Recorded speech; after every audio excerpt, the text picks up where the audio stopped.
तो भाई last class में हम लोगों ने हॉरिजॉन्टल प्लेन कंप्लीट कर लिया था। आज हमें स्टार्ट करना है वर्टिकल प्लेन।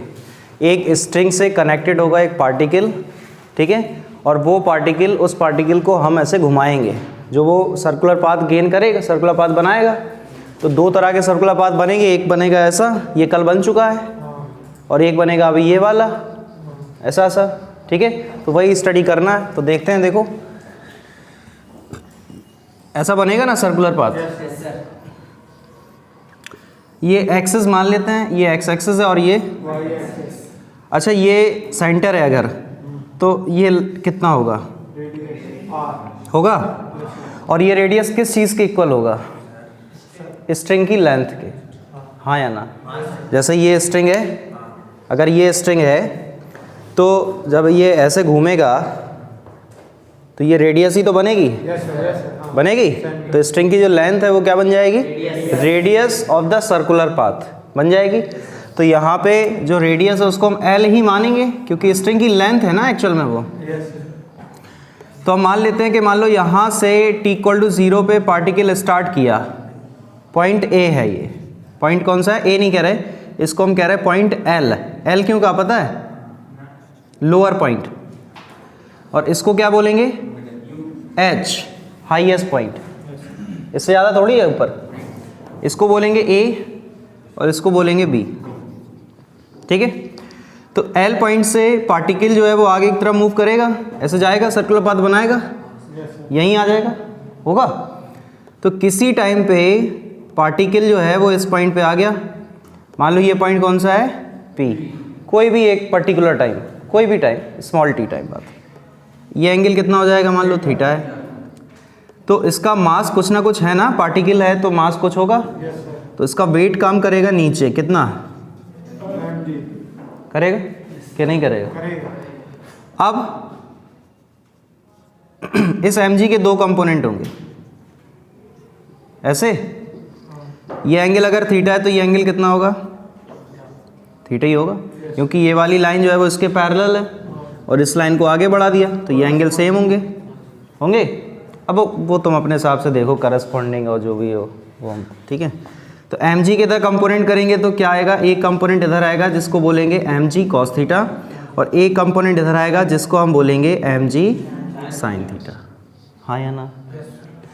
तो mg sin थीटा जो यहाँ पे कंपोनेंट हुआ है mg का, वो कहलाएगा रीस्टोरिंग फोर्स। क्या कहलाएगा? Restoring force. ये नया शब्द सुनने को मिला आज। क्या होता है रीस्टोरिंग फोर्स, है ना? रीस्टोरिंग फोर्स एक ऐसा फोर्स होता है जो पार्टिकल को उसकी मेन पोजीशन में लाने की कोशिश करता है। यूनिवर्स में हर एक पार्टिकल ये चाहता है कि उसकी पोटेंशियल एनर्जी मैक्सिमम रहे। ये क्या होता है? पोटेंशियल एनर्जी मैक्सिमम होने का मतलब ये है कि कोई भी पार्टिकल काम नहीं करना चाहता। तुम भी उठते होगे सुबह, स्कूल जाने नहीं जा रहे आज, तो यही तो लगता है, खाओ पियो डले रहो मगरमच्छ से, ऐसी तो होता है। तो इसको कहते हैं पोटेंशियल एनर्जी को मैक्सिमम करना, कि हमें काम ना करना पड़े।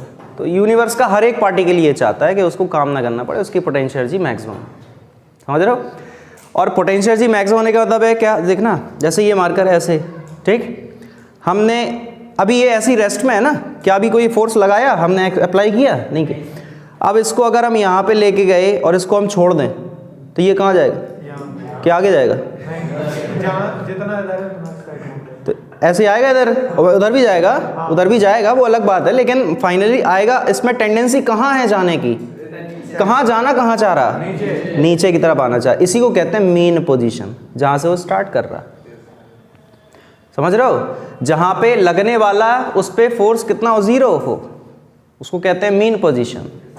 इक्विलिब्रियम सुना है? इक्विलिब्रियम केमिस्ट्री में सुना है, इक्विलिब्रियम कहते हैं। इक्विलिब्रियम क्या होता है? जहाँ पे कोई फोर्स काम ना कर रहा, वो इक्विलिब्रियम स्टेट होता है। समझ पा रहे हो? ठीक है। तो जब हम इस मार्कर को यहाँ तक लेके गए और फिर हमने इसको यहाँ से ड्रॉप किया, छोड़ दिया, फ्री कर दिया इसको, तो ये आया अपनी मीन पोजीशन में, आया। तो मीन पोजीशन में ये आया किसी ना किसी फोर्स की वजह से, कोई ना कोई लाया है इसको, कोई तो लाया होगा, कोई फोर्स लाया होगा, उसी फोर्स को कहते हैं रीस्टोरिंग फोर्स। जो फोर्स पार्टिकल को मीन पोजीशन में लाने की कोशिश करता है उसको कहते हैं रीस्टोरिंग फोर्स। को समझे?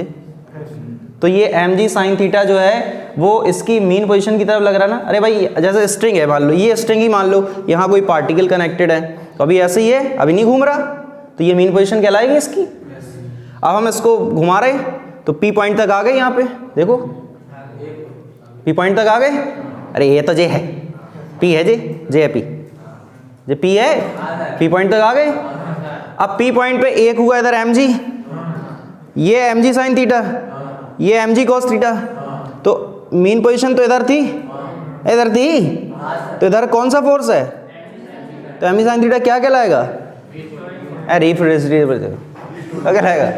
Restoring force. कह रहा मीन पोजीशन कहलाएगा, रीस्टोरिंग फोर्स कहलाएगा।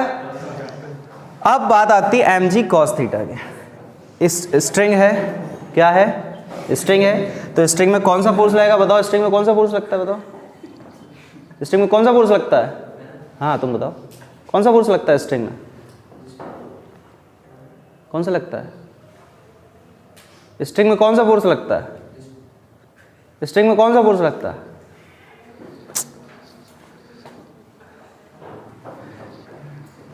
तो यहाँ पे पॉइंट P पे एक mg cos थीटा बाहर की तरफ है, और स्ट्रिंग में कौन सा फोर्स लगेगा?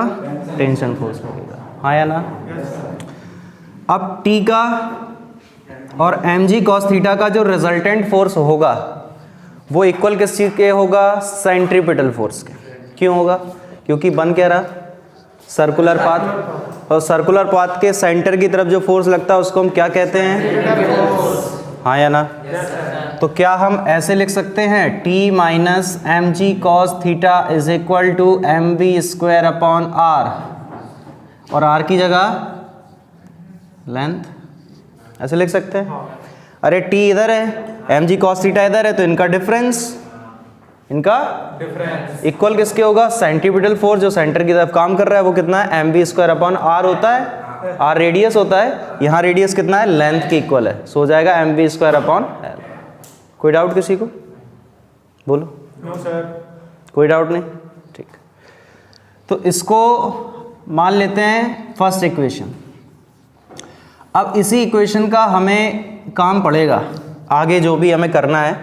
मतलब कहने का है कि जैसे L पॉइंट पे जब वो पार्टिकल था ऐसे स्ट्रिंग से कनेक्टेड था और L पॉइंट पे था, L पॉइंट यही तो है लोएस्ट पॉइंट सबसे नीचे, तो उस केस में जो रस्सी है या स्ट्रिंग है उस पर कितना टेंशन लग रहा था? टेंशन तो लग ही रहा होगा कोई ना कोई, भाई खिंची है तो रस्सी तो टेंशन तो लगेगा ना। फिर वो A से L से घूम के A पे पहुंचा तो कितना टेंशन लगा, या उसकी कितनी स्पीड थी वहाँ A पॉइंट पे, फिर वो जब ऊपर पहुंचा हाईएस्ट पॉइंट पे तो उस केस में टेंशन कितना लगा, ठीक है, और यहाँ स्पीड उसकी कितनी थी, फिर वो घूम के B पे आया। तो ये सारी चीज़ें हमें यहाँ पे कैलकुलेट करना है, वर्टिकल प्लेन का ये मतलब होता है, ठीक है। तो कैसे करेंगे सुनो। सबसे पहले हम बात करें, हमने ये तो बात करी है पॉइंट P की, ये तो पॉइंट P की सिचुएशन आई है ना, तो यहाँ पे जो भी स्पीड वगैरह वो किस पॉइंट पे है? P पे। जो टेंशन होगा वो भी किस पॉइंट पे होगा कि नहीं होगा? हाँ या ना बोलो। ठीक। अब अगर हम जैसे बात करते हैं at point H, at point H point की हम बात करें तो एक कॉमन सेंस वाली बात है, एक सोचने वाली बात है कि जब पार्टिकल जो है वो सर्कुलर पाथ कंप्लीट करेगा, जब पार्टिकल ये अपना सर्कुलर पाथ कंप्लीट करेगा, सुन रहे हो ना सब लोग? सुन रहे? जब पार्टिकल अपना ये सर्कुलर पाथ कंप्लीट करेगा जस्ट, ठीक है, तो मैक्सिमम हाइट पे जब वो पहुंचा हाईएस्ट पॉइंट पे, तो उस केस में स्ट्रिंग में टेंशन कितना था? कितना होगा? ये स्ट्रिंग है, रस्सी है, कोई लोहे की रॉड नहीं है जो परमानेंट खिंची रहेगी। समझ पा रहे हो? तो जब ये मैक्सिमम हाइट पे पहुंचेगा और यहाँ से जस्ट जितनी स्पीड उसको चाहिए थी क्रॉस करने के लिए इस पॉइंट को, उतनी ही स्पीड उसके पास है, तो इस केस में यहाँ रस्सी में टेंशन कितना रहेगा? 0 नहीं रहेगा, क्योंकि रस्सी खिंची नहीं।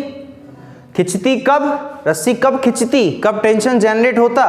जैसे ऊपर क्रॉस करने के लिए, हाईएस्ट पॉइंट को क्रॉस करने के लिए मान लो 5 मीटर पर सेकंड स्पीड चाहिए थी, और पार्टिकल के पास मान लो 5 से ज़्यादा स्पीड है, तो रस्सी खिंची होके जाती है आगे, जाती कि नहीं जाती, लेकिन उसके पास फिक्स उतनी ही स्पीड है 5 मीटर पर सेकंड, तो बिल्कुल फिक्स निकल जाएगी। बिल्कुल समझ गया ना। तो उस केस में रस्सी में टेंशन कितना हो जाएगा, 0 हो जाएगा। इन केस अगर कम होती स्पीड तो वो सर्कुलर पाथ ही पर कंप्लीट नहीं होता। जैसे ऊपर से निकलने के लिए स्पीड चाहिए 5 मीटर पर सेकंड, और पार्टिकल के पास स्पीड है मान लो 4 मीटर पर सेकंड ही, तो वो आगे जा ही नहीं पाएगा, वो यहीं कहीं से रुक जाएगा। रुकेगा क्या, टपक जाएगा सर? नहीं। हाँ, ये रॉड होती तो वो ऐसे जाके यहाँ से फिर आता, लेकिन वो तो रस्सी है, खिंची थोड़ी है, रस्सी है वो तो यहाँ पे वो रुक गया। 4 मीटर पर सेकंड थी स्पीड, क्योंकि वो 5 चाहिए उसको मैक्सिमम हाइट से निकलने के लिए, तो वो 4 पे ही रुक गया, तो वहीं से ऐसे टपक जाएगा। बात समझे कुछ? तो इस केस में अगर हम पॉइंट H की बात करते हैं तो स्ट्रिंग में टेंशन कितना होगा पॉइंट H पे? 0। समझ पा रहे? और अगर हम बात करें कि ये जो स्ट्रिंग है वो L पॉइंट से स्टार्ट हुई है, तो स्ट्रिंग H पॉइंट तक पहुंचने में कितना एंगल कवर करेगी? देखो कितना करेगी कवर? 180। तो यहाँ जो थीटा होगा वो कितना हो जाएगा? 180 डिग्री। हाँ या ना बोला करो, रखो इसमें वैल्यूज़। सो T कितना है? 0 क्या नहीं है? Minus mg। कॉस थीटा कितना है? 180 है, तो cos 180 is equal to mvh² upon L। होगा कि नहीं? अरे भाई, जब हम टेंशन H पॉइंट का ले रहे हैं, एंगल H पॉइंट तक का ले रहे हैं, तो स्पीड भी H पॉइंट पे ही होगी। तो ये 180 कॉस में कितना होता है? -1 होता है, ये -1 और ये माइनस, सो mg बचेगा बस, और इधर हो जाएगा mvh² अपॉन L। ये m से m भी कैंसिल हो रहा है, so vh² is equal to g into L होगा। So vh is equal to √GL। यानी ये कौन सी स्पीड आई है पता है?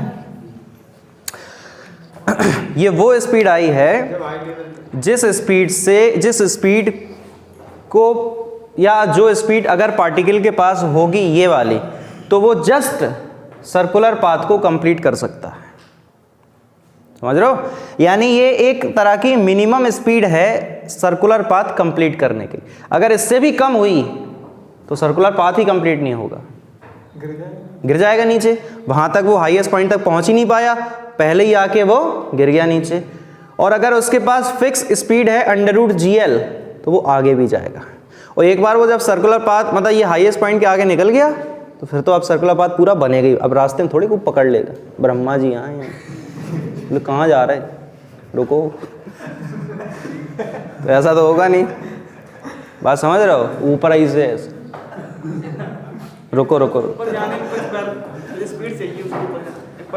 देखो सीधी बात है कि जब वो यहाँ था तो हमने उसको कोई ना कोई स्पीड दी होगी। अब वो स्पीड धीमे धीमे कम होती जा रही, तो ऊपर पहुँचने में उसकी स्पीड अगर √GL से भी कम हो गई तो वो पहुँच ही नहीं पाएगा यहाँ, मतलब पूरा सर्कुलर पाथ कवर ही नहीं करेगा। और अगर फिक्स इतनी स्पीड रही तो वो फिक्स सर्कुलर पाथ कंप्लीट करेगा, और इससे ज़्यादा रही तो होना ही है। नहीं, ऊपर कैसे निकल, रस्सी तोड़ के निकल जा, धरती का सीना चीर के हैं, ऐसा थोड़ी निकल जाएगा यार, रस्सी है भाई हैं। अब सुई धागा थोड़ी ना है, धागा में तुम गुम्मा बांधे हो, घुमा रहे हैं।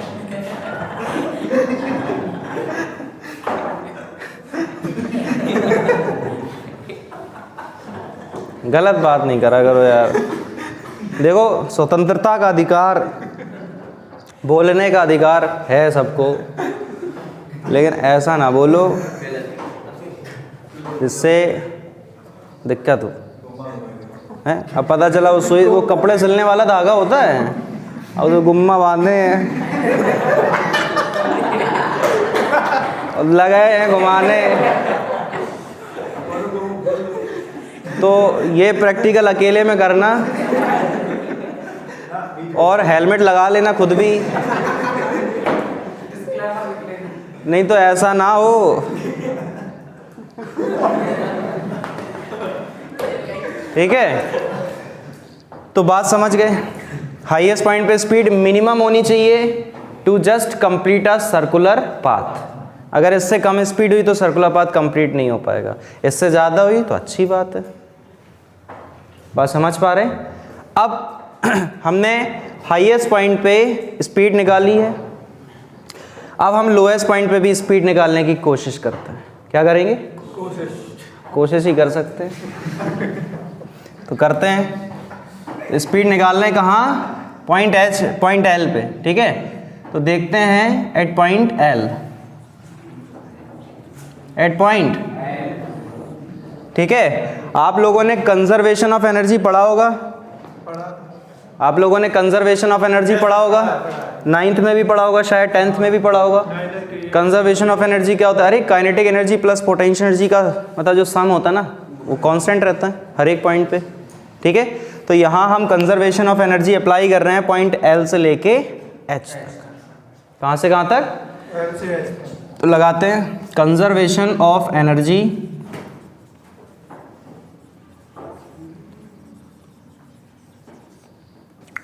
From L two H. तो काइनेटिक एनर्जी और पोटेंशियल एनर्जी का सम कांस्टेंट होता है ना, तो जितना एल पॉइंट पे होगा उतना ही एच पॉइंट पे होना चाहिए।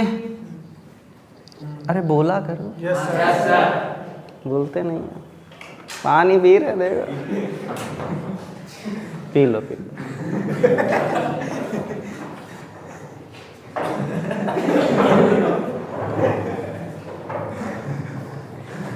अब पोटेंशियल एनर्जी का फॉर्मूला क्या होता है? mgh।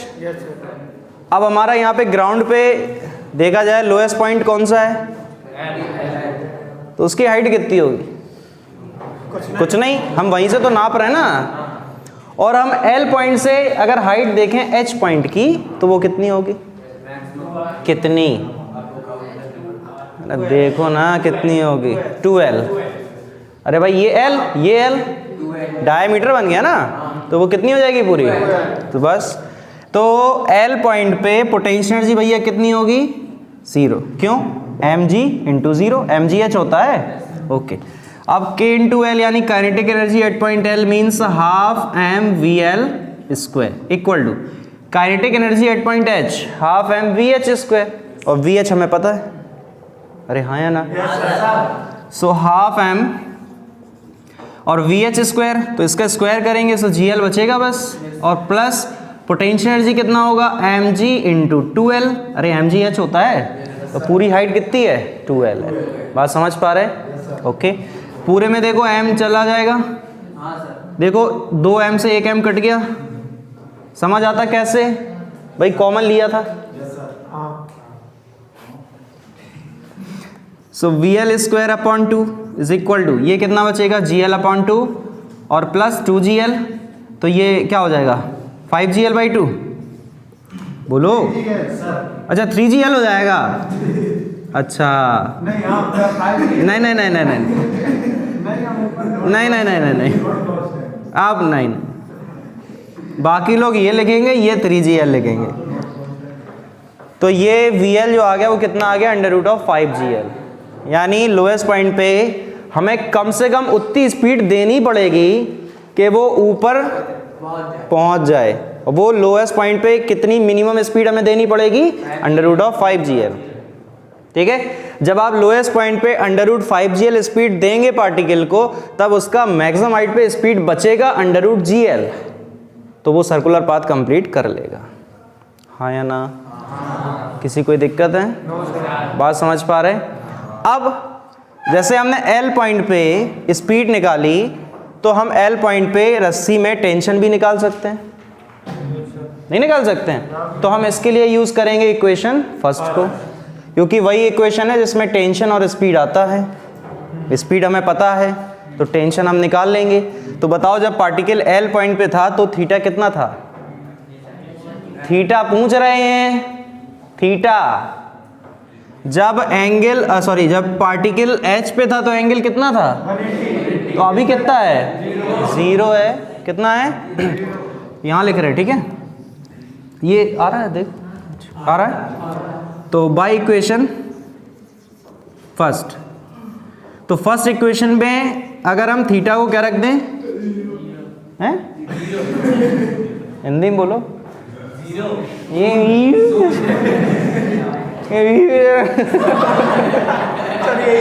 करता है। जे भाषा नहीं आती हमें, ठीक है, 0 बोलो।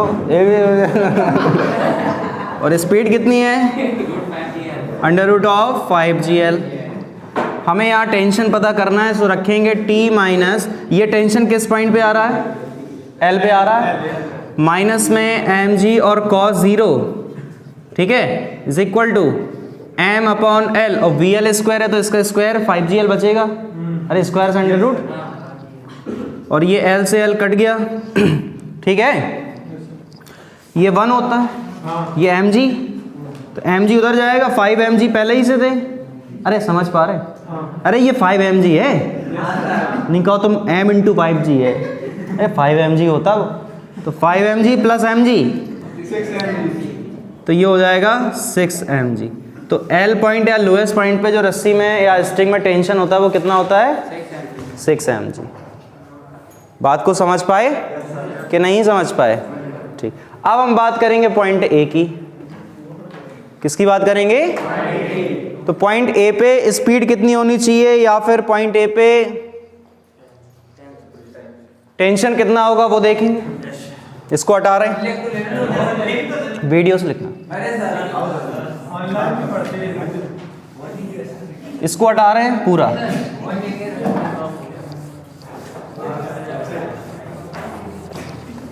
चलो सुनो।